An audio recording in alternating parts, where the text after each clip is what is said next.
So you're seeing a lot of politics that's playing out over the farmer protest. The opposition has come together to lash out at the government. And at this point, a 2010 letter written by NCB Supremo and then Agriculture Minister Sharad Pawar to Chief Minister has surfaced. Now, the letter states that APMC laws needed to be amended in order to encourage private investment in agriculture. Sharad Pawar in his letter also stated that private sector participation is important since it increases competition, improves supply and also ensures greater share for farmers in the consumer's price. Pawar further added that it will also reduce intermediate costs and post-harvest losses. Recently, Pawar came out against the laws, interestingly, passed by the central government and supported the farmers' agitation.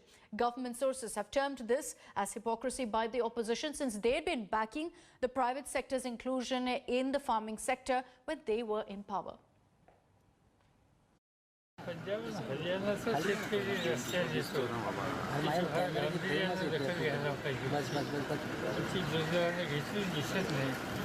मला स्वतःला असं वाटतं की असंच जर राहिलं तर ते फक्त दिल्लीपुरतं सीमित राहणार नाही. देशाच्या कानाकोपऱ्यातले लोक त्या शेतकऱ्यांच्या पाठीशी उभे राहतील आणि प्रश्नाची सोडवणूक आपल्या पद्धतीने करून घेतील. अजूनही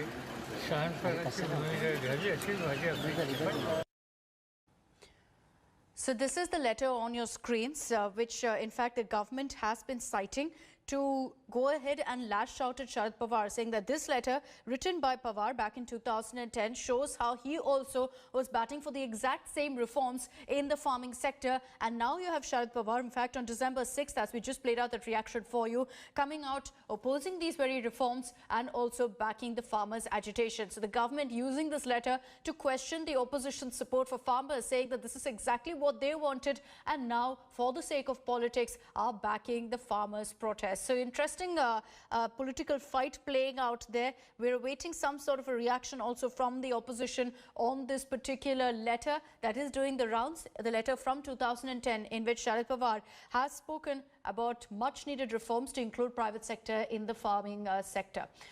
In fact, let me take this across to Mustafa Sheikh. He's joining us live from Mumbai. Mustafa, good morning. What's the kind of reaction coming in from the NCP to this 2010 letter that government has put out? Yeah.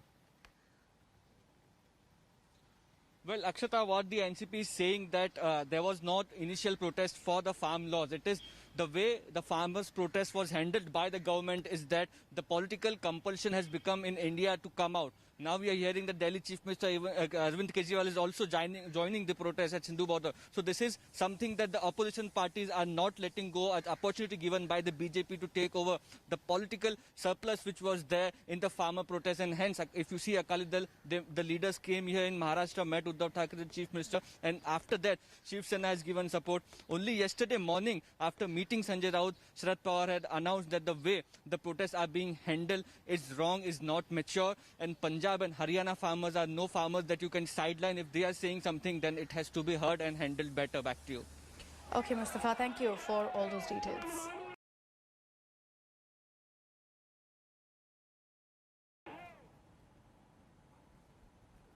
And let's move on to some other stories this morning. All the latest coming in from Bengal, where Chief Minister Mamata Banerjee will be holding a public rally today. And this is of significance because there's been a lot of political turmoil in her party over Suvendu Adhikari.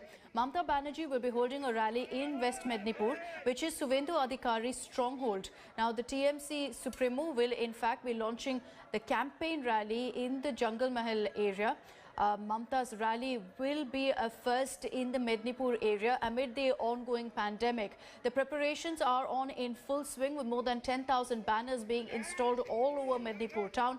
Remember that Suvendu Adhikari resigned from his ministerial berth, triggering speculation that he could go ahead and ditch the TMC. Adhikari's resignation came at a time when political circles in the state are abuzz on whether he's going to be joining the BJP.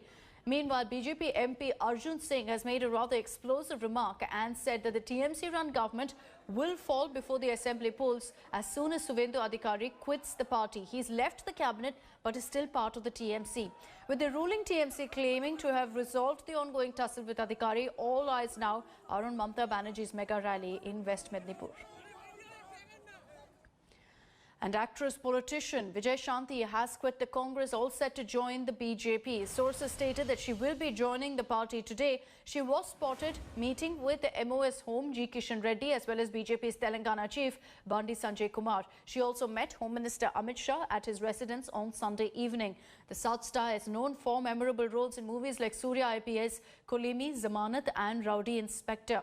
Vijay Shanti started her political career back in 1997 when she joined the BJP, but later she joined the TRS. This is during the Telangana statehood movement. She won the 2009 Lok Sabha polls from Medak and then switched to Congress in 2014. Vijay Shanti now is returning to the BJP reportedly, and it comes to the back of the Hyderabad municipal polls in which the BJP emerged with the second highest tally, a massive surge. They won 48 seats from just 4 last time.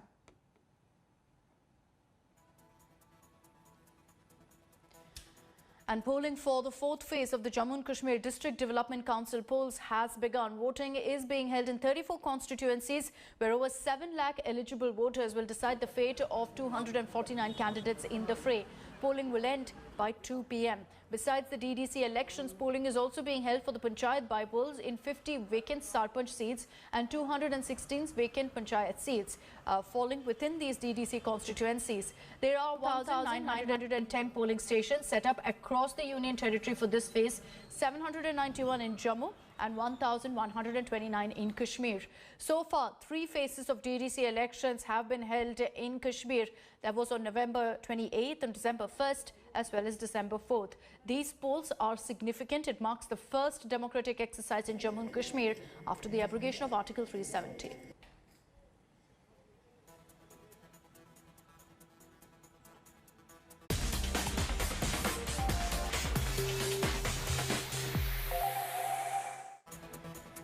Big updates coming in on the coronavirus vaccine front. Before I get to that, let's take a quick look at the latest numbers from the Health Ministry with regards to the active cases in India.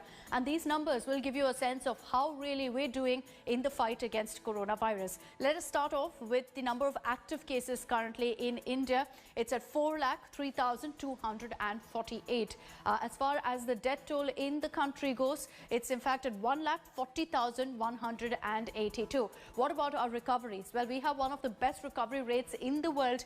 The number of recoveries there has gone up to 91 lakh. It's at 91 lakh 792. So overall, let me put out those numbers for you again. As far as active cases go, it's crossed the 4 lakh mark. It's at 4,03,248. The death toll at 1,40,182. The number of recoveries significant there, and an important headline. It's at 91 lakh 792.